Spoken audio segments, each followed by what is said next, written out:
Welcome to the celebration of the OBIES and the National Academy of Science and the Undergraduate Research Symposium. It's really been a wonderful couple of days welcoming back these tremendously successful scientists and welcoming them back to Oberlin. So really it's been a joy for us to have you come back to hear your thoughts about your career, about your aspirations and your love of Oberlin, which has really been a great fun for us. Coupled to the Undergraduate Research Symposium has also been one of the most exciting days that we have on our campus, where we really get to hear our students talk about the work that they do, which is the product of truly committed faculty who work closely with our students in a way that really embodies the best of a personalized education and the things that many of you in the National Academy pointed to as the things that were most important to you when you were students here. So really, thank you. This is a great culmination. These conversations are extraordinary at the table with a great mix of senior scientists and aspiring scientists and faculty and friends. So welcome back, as well as our Emeritus. So welcome back, all of you. President Krislov, our 14th president, is going to deliver some welcoming remarks as well. Marvin. Okay.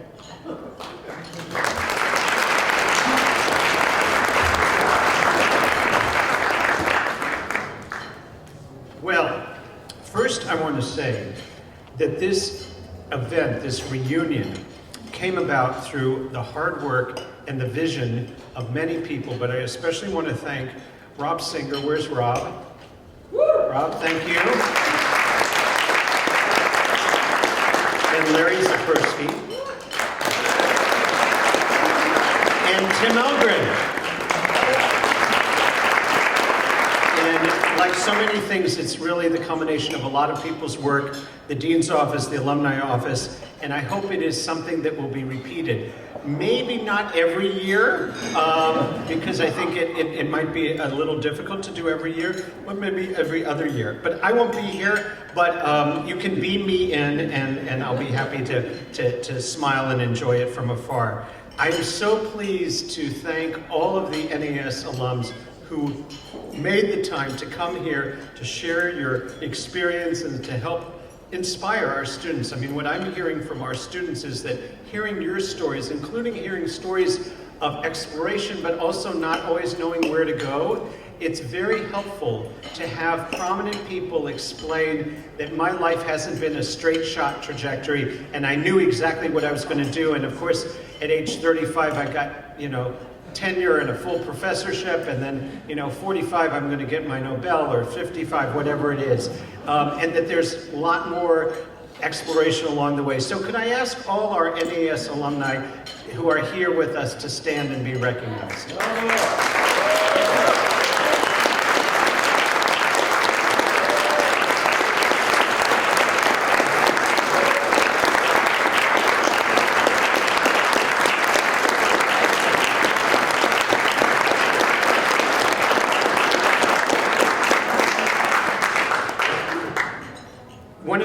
We did this morning at breakfast, we had a session where some of the NAS alumni shared their memories of Oberlin, and one of the things that I take away is that there are some changes that have occurred. For instance, we have better food choices now, we have better beverage choices now. I think everyone, I hope, would agree that we have a better hotel now. Yes? Yes? We also, in case you hadn't noticed, we have an art installation by Myelin, which if you look at, sort of overlook the balcony, that's on the wall. It's not very well marked, but that is actually an original piece by Myelin. It's an environmentally themed piece, completing her trilogy in Ohio, and it is of the Black River watershed. So there are things that are different. The buildings are different and so forth. Some of the buildings are different, although many of them are not that different. But what I heard from the alums today, and it was really very inspiring, is that the intensity of the experience here is very much what they remember and what we hear about from students today. So the intensity of relationships between faculty and students, the intensity of the relationships between students and their fellow students, the passion for really trying to make a difference in trying to do the research and trying to do the kind of experimentation that leads to great scientific knowledge and great scientific breakthroughs. And of course it also leads to outstanding preparation for professional and graduate school. So one of the things that I think these types of reunions contribute is a sense of the continuity from generation to generation, that even though the food and the beverages and the buildings and some of the people's faces may change, there's still a real Oberlin spirit, an Oberlin commitment to the life of the mind, an Oberlin commitment to using science and research to make the world better and to help nurture future generations as well. So I want to pay tribute to our faculty who of course lead this effort. Could I ask all our faculty who are here, including our Emeriti faculty, to please stand and be recognized.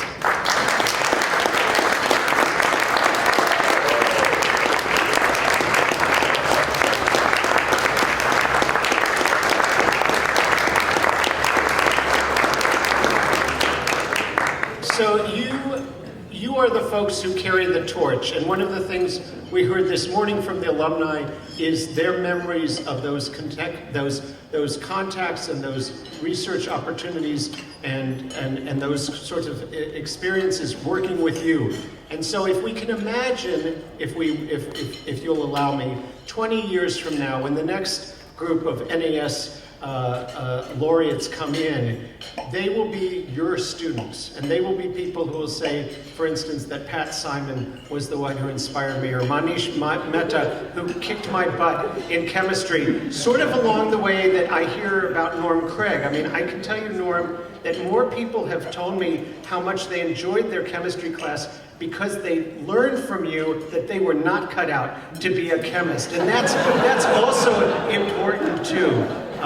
But in addition to that, it's the sense of inspiring our students, and that is what this reunion really has been about. So with that, I just want to say that it is really a great honor to be here, and it is a historic occasion, and I thank everyone who's made it possible.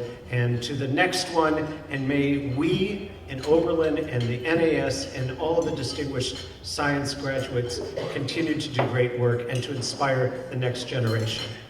Cheers.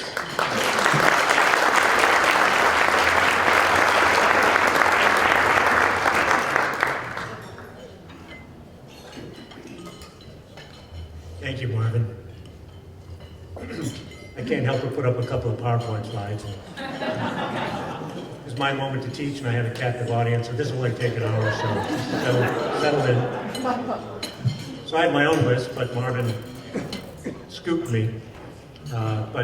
Anyway, it's really just an opportunity to thank the many people who have been involved in delivering this. And there was a group that met, certainly it was kicked off with Rob and Larry's leadership and their idea, and something Norm had been thinking about for a long time in terms of pulling together the members of the National Academy and identifying them and inviting them back, thinking about a way of re-engaging with this group of incredible scholars and successful scientists, thinking about how we can bring them together for a reunion for them, which is in and of itself a great moment, but also an opportunity for us to engage with them.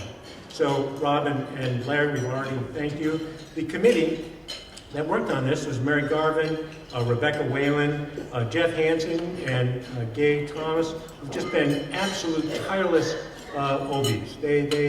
Their passion for Oberlin College is so infectious that it's just such a joy to be around them, and it fuels so much of what this group was able to do, really by that pure horsepower that they brought to these conversations. So thank you, Jeff and Gay.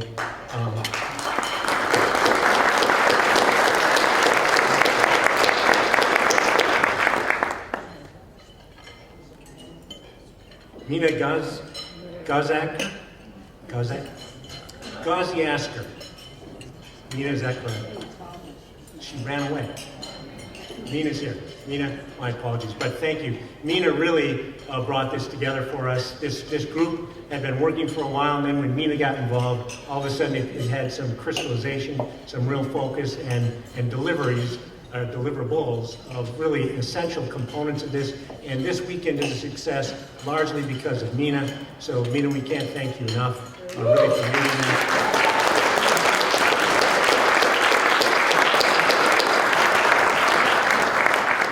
rest of us were just support staff for Mina and really some of the other folks who've been really central to this, Danielle Young and Jessica Stewart and Maggie Robinson in my office.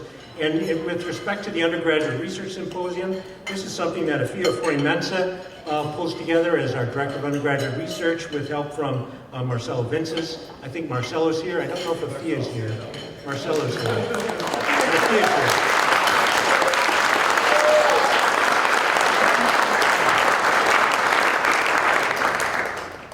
Okay, that's not quite enough. Would you two please stand up?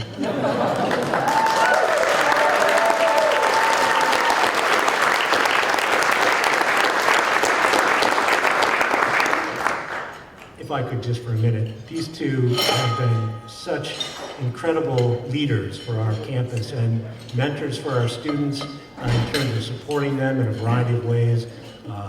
They have really just had an incredible impact. And we brought, in the last couple of years, Marcelo with an HHMI grant and Afia working to support our undergraduate research program. Both of them have been converted to permanent lines, so we're hoping they're with us for a very long time.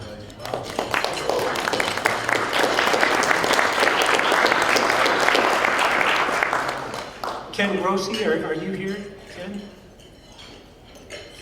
If so, he's being very quiet and silent, but Ken works in the library, and Ken pulled together the beautiful pictures from the archive that were in the poster session. When you came in, there were 3 panels of Oberlin's history and science.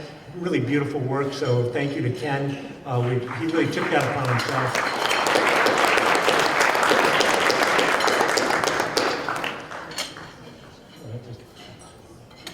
Like I just thought it would change. This is unbelievable technology. So I just wanted to say a little bit about the impact of Overland science. And so we've had an opportunity to hear about the impact that it had on you. But for those of us teaching now, we've benefited so much from those that came before us. And one of the things that happened in the mid-'80s, Oberlin has had this incredible leadership role in science for a long time. We talk about 100 years of being a top baccalaureate, origins of those who go on to get PhDs. We talk about 1% in the National Academy. But in terms of absolute leadership in the pedagogy of science, it's been a pioneer for a long time. Norm tells me about having, he and his colleagues having grants in the 50s and 60s to support undergraduate research. And in 1985, there was this report produced educating America's scientists, the role of the research colleges. And this became known as the Overland Report. And this was a gathering of 48 colleges that was rounded up to be referred to as the Nifty 50. And that Nifty 50 really was the most selective small colleges in the country. And what they were talking about is the impact that these small colleges can have on science. And the profound impact that they've had for a very long time, Oberlin really at the lead of that conversation. And that conversation spawned things that we've all benefited from. All of us who've taught science for the last couple of decades, we've benefited from many of the programs that came from that meeting that Oberlin led. And so these things include the Council of Undergraduate Research. And many of the funding programs were spawned from that work. The area program at the NIH, the various NSF programs through Dreyfus, the American Chemical Society, Research Corporation to support scientists doing work with undergraduates. And so this meeting in 1985 really set the framework. And Oberlin had been doing this work since the late 50s. So really, Oberlin has been such a leader, Norm and his colleagues and those before them. So really, we have enjoyed this leadership role, and that obviously leads to a hockey analogy. Because having led for so long, it invites a Minnesotan to think about what a hockey player might say about this. And Wayne Gretzky, for those of you who aren't hockey fans, was the greatest ever. Thank you for those nodding. Even those of you who are Pittsburgh fans, there are other good players, none like the great one. And what the great one said was that a good hockey player plays where the puck is. A great hockey player plays where the puck is going to be. So what does a great college do? How does a great college anticipate where science, where education is going? How do we start to think about that? And really this meeting for us where we're able to bring back people who've benefited from a great education and gone on to do great things, people who are dedicating their lives to educating here at Oberlin, and the students in the room who are thinking about what comes next for them. How do we think about placing Oberlin science education where the puck's going to be, where science is going to be? And I throw this out.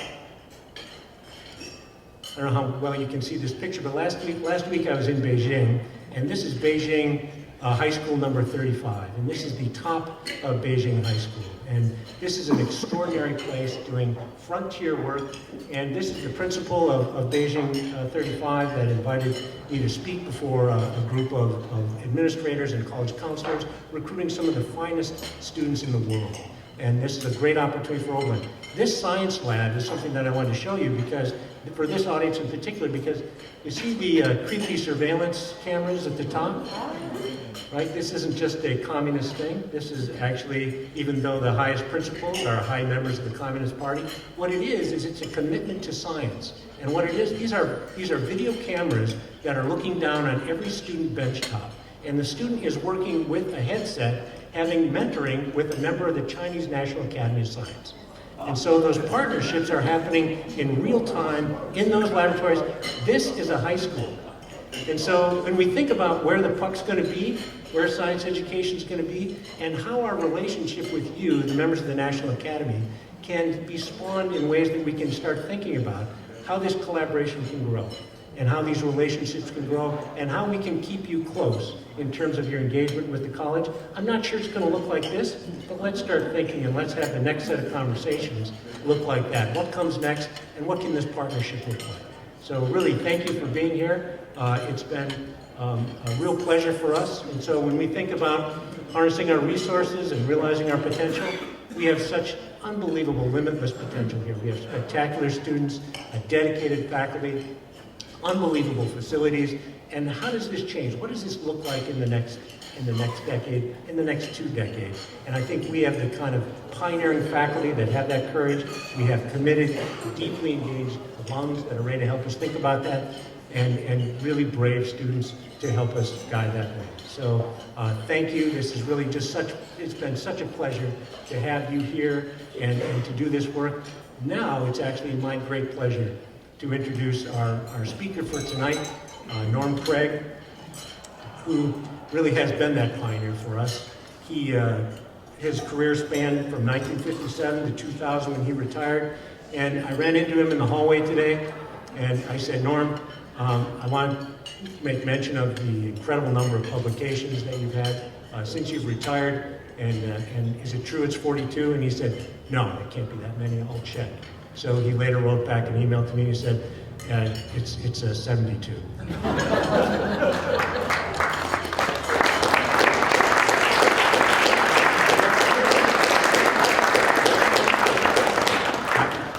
So with that modesty, which is characteristic of Norm, it's been so much fun to hear you reflect on Norm's impact on you. And I invite you to look at the program for this weekend, which has all the National Academy members' scientific bios, as well as their reflections on the college.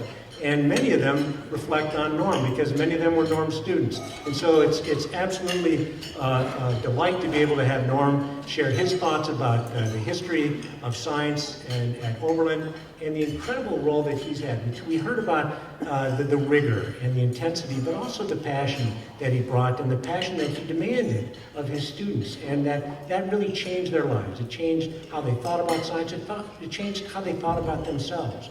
And so that kind of transformative mentor is really what inspires all of us. And so I think Norm has been that. He's written textbooks. He's, of course, written many papers and many grants. And he has just been a passionate advocate of Oberlin and of science. And he's our friend, our colleague, and for many of us, our mentor. So Norm Craig, please, welcome to our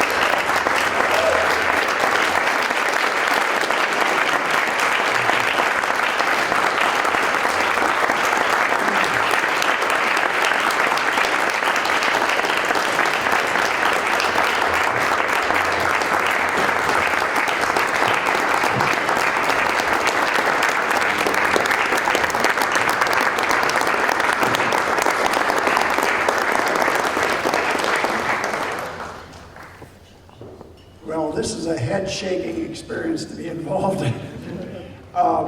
What comes to mind before I get to my prepared remarks is it's baseball season. And many of us here are paying close attention to the Indians. It's been a magical season, and I sort of a little bit think I'm in the cleanup hitter role. I'm not sure I can hit a home run, but I'll try to think about some of these thoughts that apply to tonight. I'm very deeply honored to have the opportunity to speak tonight. It's a chance to reflect a bit on Oberlin's history in science. As the dean said, it is a very special history, and I feel it in my bones. It's been a part of my life for quite a number of years. But I think of myself here tonight as primarily a representative of faculty colleagues who have retired. Some of them are here tonight, and I'm very grateful for that. They taught the people who are here as part of the membership of the National Academy of Sciences. And so I want to remind you who they are. Though I didn't check with them, I'm sure they agree with this sentiment when I mention all the names of those who live in Oberlin. They include Richard Schoonmaker, Terry Clark,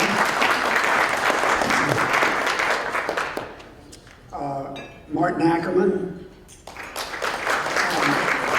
William Freaksman in chemistry. That's just the chemistry group.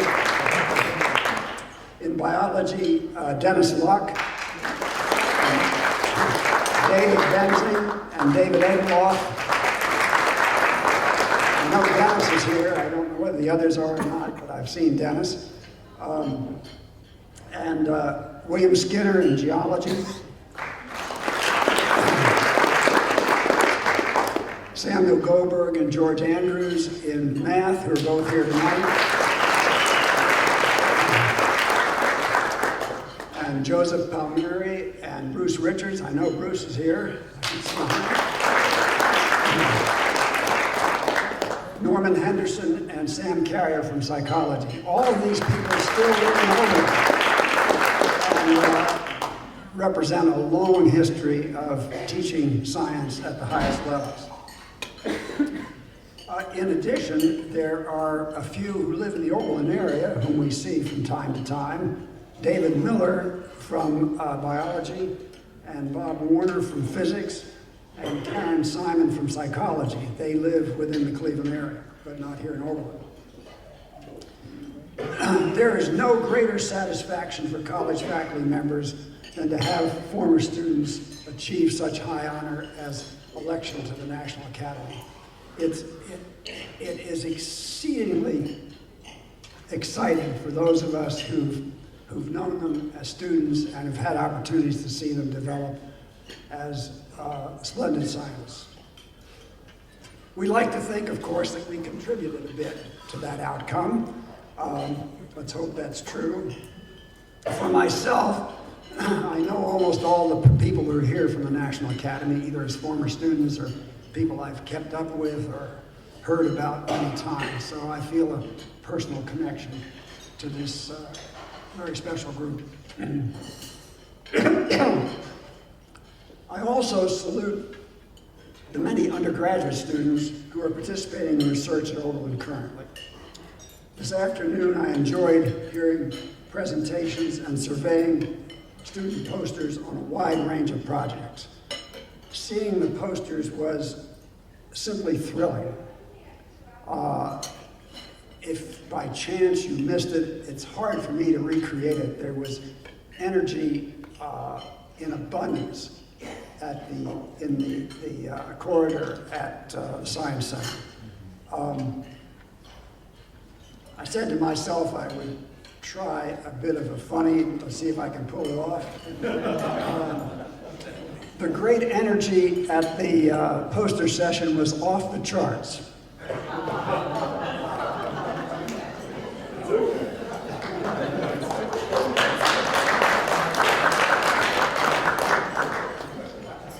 Until 2013, I was a regular faculty participant with students in research in the college.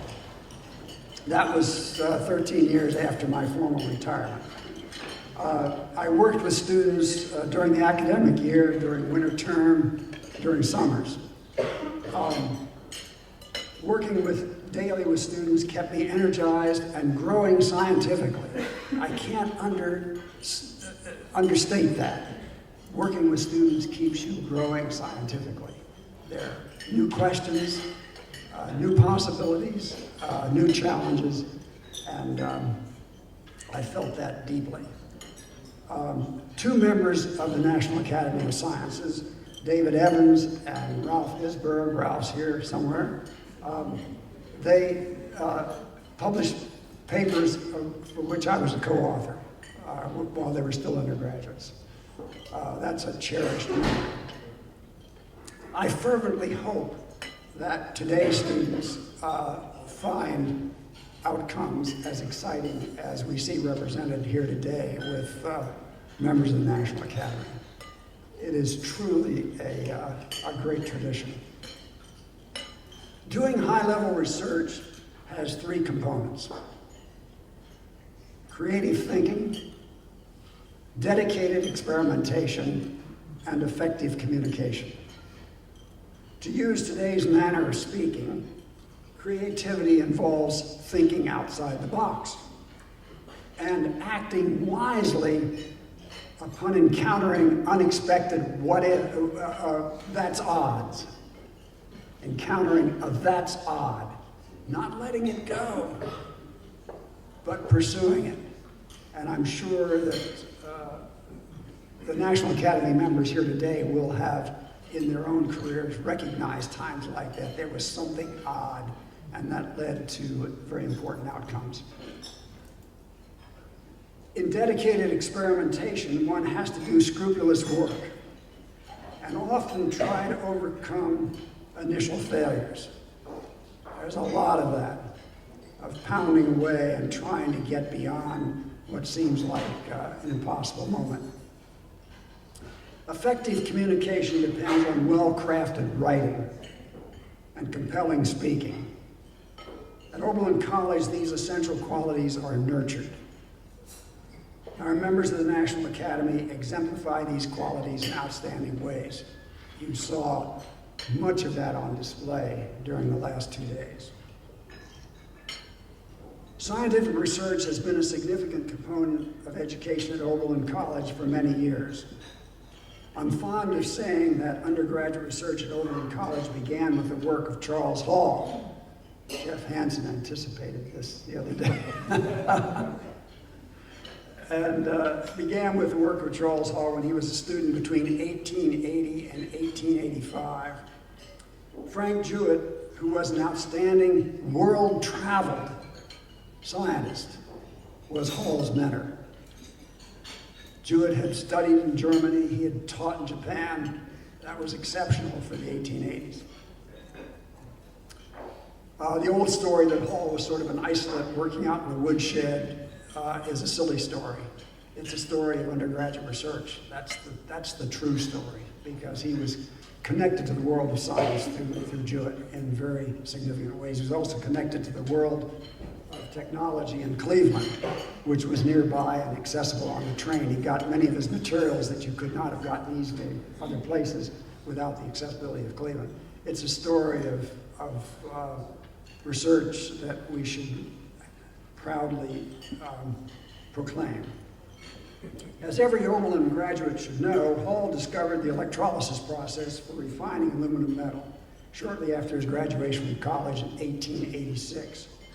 He then went on to develop this process on a commercial scale in what became Alcoa. Aluminum, the discovery of an inexpensive way to make aluminum transformed our view of metals in ways that are hard for us today to comprehend. In Hall's time, there were two kinds of metals. There were metals like iron that rusted, and you had to protect in some way or other, or live with the deterioration. Or there were precious metals that were too expensive to use for everyday purposes. Aluminum changed all of that. For the first time, you have an everyday metal which is lustrous. And that changed all sorts of expectations for metals. Think about yourself, think about what's on the table. That all is a consequence of production of aluminum at an inexpensive price. Stainless steels are a response to that. Chromium plating is a response to that. All of that is a consequence of Hall's discovery in ways that were unanticipated.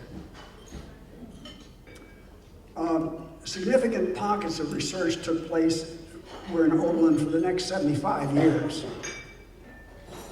We now fast forward to about 1960, which the dean has already referred to.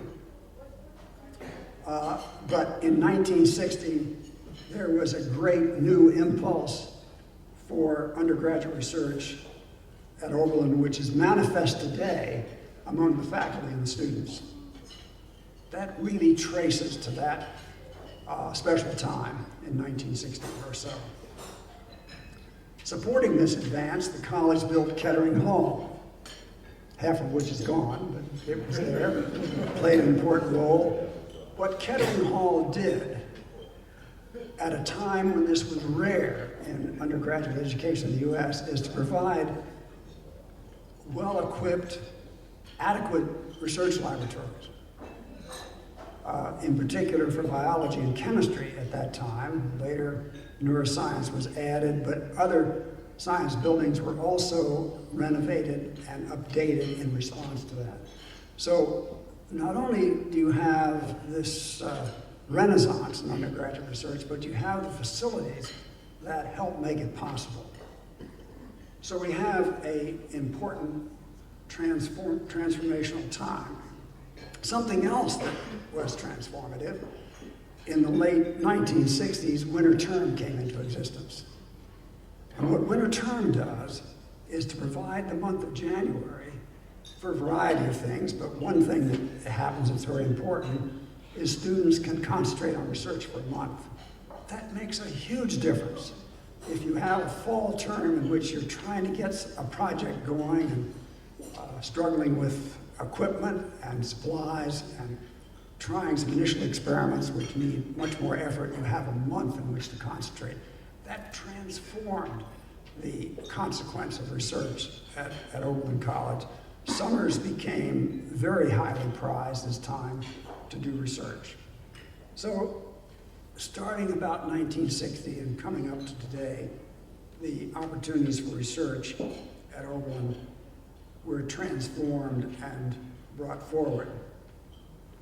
Most Oberlin graduates who were members of the National Academy were students in that time. They were, to some extent, products of what I've been talking about. It varies a bit, of course. I know their dates of graduation vary a bit, but they were mostly of the era that I'm talking about. And I like to think that those changes made a difference, that they produced an impulse that we see in glorious outcomes. To return to Charles Hall for a moment, as Jeff said, a favorite topic of mine, I recall what he said in his exceptional commencement oration. In 1885, when Hall received his degree, every graduate gave an oration. Not terribly long, but they gave an oration. And those are published. You can go to the archives and ask Ken Grossi to find them for you. And there are pages of these orations. Most of them are what you might expect. They're what I would call period pieces. They're things about what was current in the 1880s, issues, various issues that you could imagine. Hall's oration was extraordinary. And I want to bring it to your attention tonight. The title of his oration was Science and the Imagination. Science and the Imagination. The first sentences were, the imagination is the poetic faculty. It is also the faculty of the sciences. Hall was saying something that the people in the audience had no understanding of. Science was not where you did creative work. That's in the humanities and other areas. Hall had done enough research to be able to make that statement in a strong way. I suspect his audience made no sense of it, particularly enmeshed in all these period pieces I mentioned. But to make that sort of claim is absolutely crucial, and he understood it. And I'd like to carry that to our time and say with Charles Hall, let us affirm the central place of creativity in scientific research.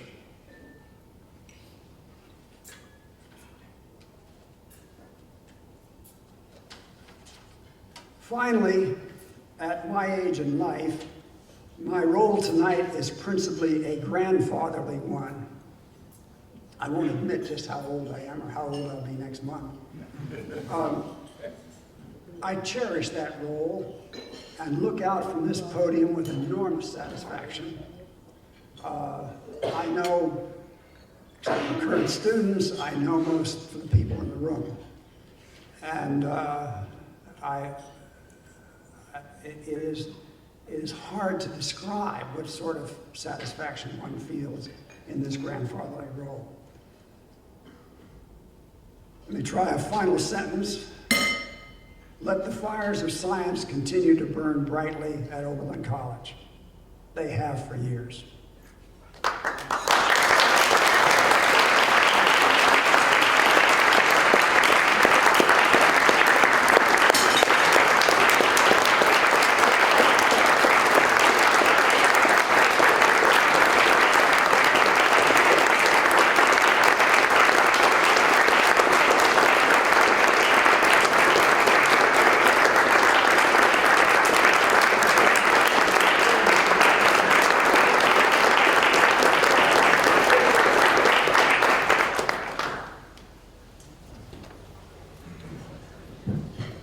Thank you, Norm. That was spectacular. As we have come to expect and really admire and appreciate, I think every one of us has important roles that we play at the college, and they all fall under the umbrella of stewardship. That our students engage in a variety of ways that make the college run through the things that they do. The faculty steward the program, the academic program that reflects the values of who we are.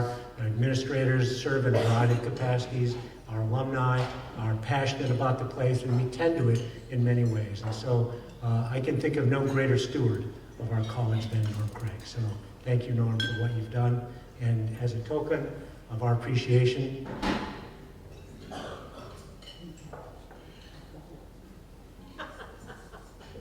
I have some light reading for you. This is, for those of you that haven't seen this is a picture book of Overland College that is really an extraordinary piece that covers large swaths of time and really helps to keep Oberlin close to you wherever you go, and you can't move it easily. So you'll have to find room in your new place. I knew you offloaded a lot of your belongings, and so we're going to start filling your shelves with new things to remember Oberlin College. So please, thank you.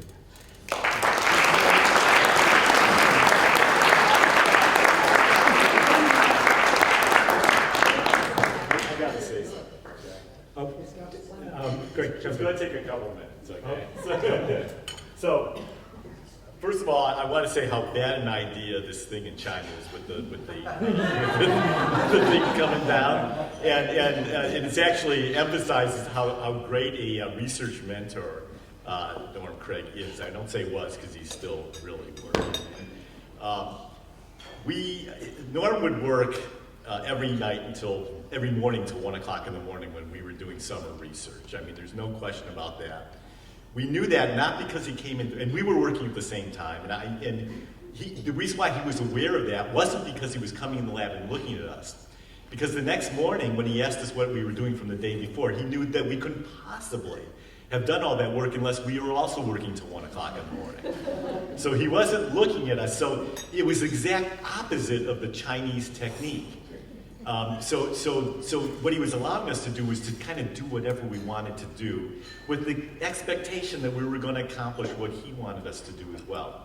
Now, I'll tell you an anecdote that happened, and I told Norm this yesterday, and because I was afraid to admit it to him when it happened. And my research partner was Larry Palfrey. The two of us were working, I think he's an MD now. We're working in the lab, and remember, I'm the only National Academy member here who got a paper with you, so I can say these things, okay? So we went out to the quad. This was about midnight on a Saturday night. You know, we were working in the lab because that's the kind of thing you do in Oberlin in the summertime. Maybe it was a little after midnight, and Norman had gotten a new toy, which was this Raman's spectroscopy, or spectroscope, or whatever. It has this laser, and this is back in the days when people weren't worried about, you know, the researcher getting damaged by the instrument. It had a laser that went, you know, through the sample, then went up to the sky, and then you could, if you want to, you could stick your eye over the laser, which, and I'll tell you the next part of the story, which made this actually a possibility.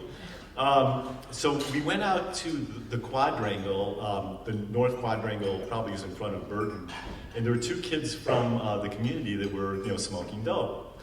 And so, you know, we were taking a break, and we turned on the Raman, we were going to do something with it anyways. So we said, we were talking, and I said, yeah, you know, you guys are pretty high. I said, yeah. I said, well, you want to see something really cool? They said, yeah! And so we took them up into Kettering, and we showed them the Raman, and it was unbelievable. I mean, they were sitting entranced looking at this laser, and you know, and I never told Norm this, obviously. So I told him this last night, and I think this was the really good reaction. He says to me, in all seriousness, he says, "Wow," he said, "what kind of impact do you think you had on Do you think maybe they became scientists?" And I go like, you know, I never thought of it that way. But then I realized that, you know, it's really that thing, is that there's the immense possibilities in anybody just being exposed to the right thing at the right time, independently, without anybody standing over their shoulder, and they can kind of do nice things. So that's the way I remember Norm.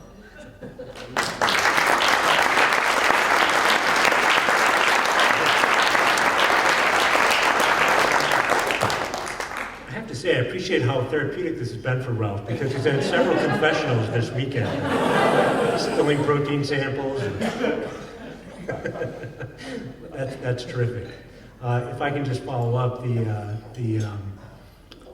book, which is something that we think is really a lovely history of Oberlin College, is also something that we are giving to each member of the National Academy for, as a token of our appreciation for you taking the time to come and spend this weekend with us, these couple of days with us.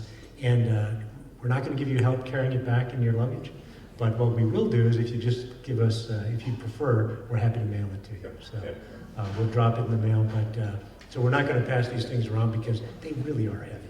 But they're lovely books, and we hope you enjoy it and keep them close to you always. So thank you all for coming, and really thank you for a really wonderful couple of days. Thank you.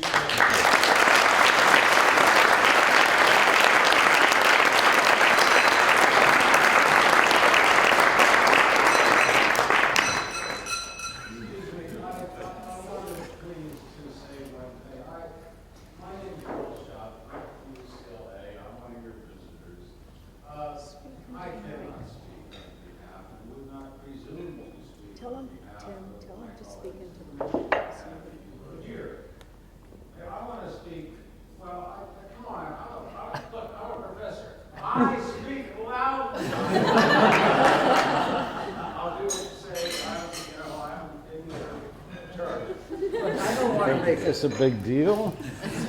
All right, it's going to be a big deal, folks. You're in for it now. No, it was not. I just look. To reiterate, that's an SAT word, folks. Look,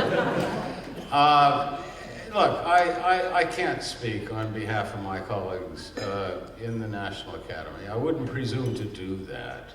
Now, that's up for Larry and Bob and the people like that who did the work for this to, if they want to say anything, that's their business. No, I want to speak about myself on behalf of myself. But I want to bring to your attention something that pleased me.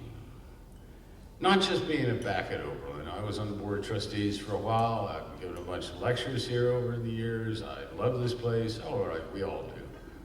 No, what pleased me were the 64 posters and those students. Those students, look, I've been a professor 49 years, folks. I ain't going nowhere. I'm there. They're stuck with me. They can't get rid of me. Now, the fact is, you heard, I only got to hear about 8 of them. But you guys, the rest of you heard the bunch of the rest of them. Oh, they're good. Those students. Oh, they're good. They're articulate. They're smart. They're asking good questions. They're organized. There is this thing called this Office of Undergraduate Research, which I know absolutely nothing about. I don't give them any credit at all. Of course I should. Everybody else does, because they're more knowledgeable than I. No, I give the credit to the Oberlin professors. I say to myself, golly gosh, look at these students. Look how well they are doing. Look what they're asking. Look how detailed they're going into it. Look at their plots. Look at their presentations. Look at what they're doing. It's admirable. I spend a lot of time with students. This is admirable. This is first rate. This is ace high. This is absolutely terrific.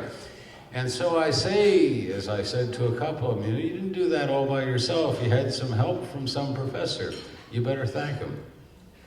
So I say to you that as a visitor here, it pleases me to see the faculty and these students, and yes, your undergraduate research office, whatever it is, whoever it is, they're wonderful and wonderful.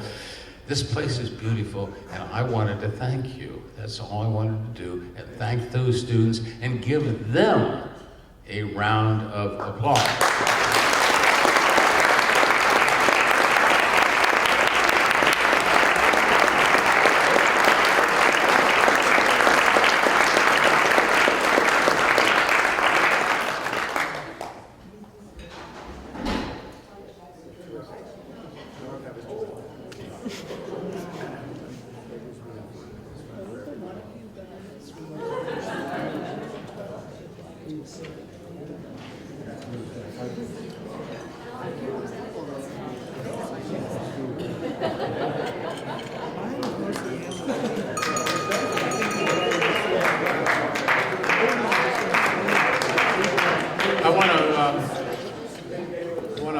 Thank everybody for coming.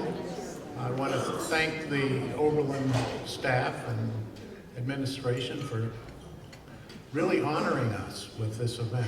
It was really something we're all going to remember. And I also want to use this occasion to confess something about chemistry that I did while I was here.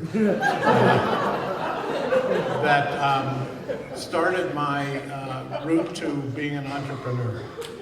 And so I'll tell you this brief story. When I was taking chemistry, inorganic chemistry, first year, and I think Norm Craig will appreciate this, I discovered that that if you put a penny into nitric acid, it emitted nitrous oxide, a green gas, and it got smaller. And so I was just fooling around in an organic lab, and I discovered this. And I noticed that the penny became about the size of a dime. And everything was perfect, you know, Lincoln's head on it and the date and everything, but everything was smaller. And I wondered, would it work in one of those vending machines in the dorm? Because things then in the dorm were 10 cents in the vending machines. So I put it in and it worked. And I thought, well, this is really a useful application of chemistry. So I went to the bank on the corner here, and I got these big rolls of pennies. And I walked out with a big beaker of nitric acid, and I took it to my dorm bathroom, which was in North. And I poured all these pennies. I weighed out, you know, how much, you know, this is what chemistry teaches you, how much copper, how much nitric acid by grams, and emitted this huge amount of green gas. People would come into the bathroom and they'd say, what's going on? What's wrong with you? There's green gas in the bathroom. So I made all these pennies and I sold them for a nickel.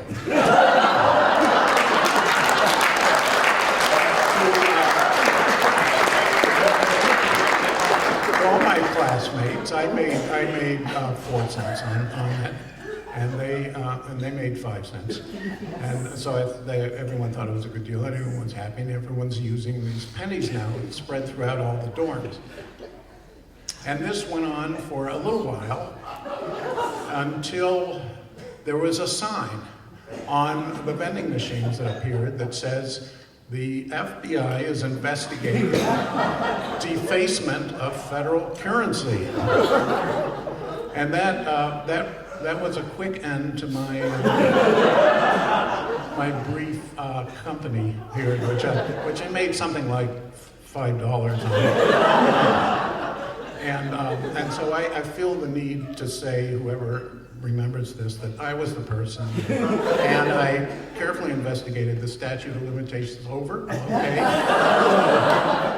So I want to thank the chemistry department for providing me with the equipment to do this kind of entrepreneur, and I've been involved in other entrepreneurial things that were much less, were much more legal than this. So thank you all for coming, and hopefully we can continue this in future years with other people who have now approached me from other disciplines, economics, and other scientists who are not members of the Academy but are well respected, and high-level scientists who said, I would love to come to Oberlin and do this kind of event and interact with students. So hopefully Tim and Nina and all the other people involved, we can continue this sort of effort to come back to Oberlin and interact with students in future years. So thank you all very much.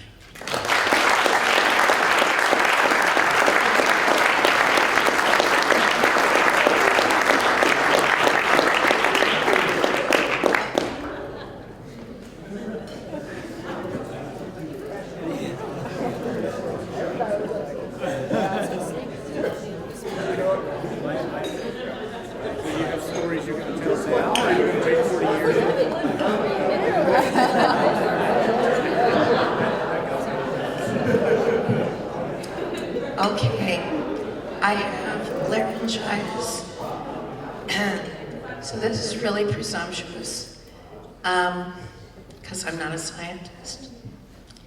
But the story I want to tell, I think it's a real Oberlin story. I'm here tonight because I got an email that went to all faculty. I think it went to all faculty. And I was invited.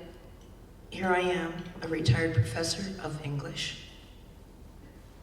One of my students, Susan Gelman, is a member of the National Academy of Sciences. And she's here tonight. And I came because this is the wonderful connection I want all of you to appreciate about who we are at Oberlin College. It's not about me, it's about us. Susan worked with me as a folklorist, and actually published a paper as an undergraduate in the premier journal of folklore, based on her undergraduate paper in a folklore class. And she went on to become a distinguished psychologist. In retirement, I'm directing a theater program, and I have 2 outstanding psychology students working with me. And so I was able to invite them to this dinner to meet Susan. And that shows you, I think, something about how science and art and the humanities interact so deeply at Oberlin, and I'm very honored to be here. Thank you.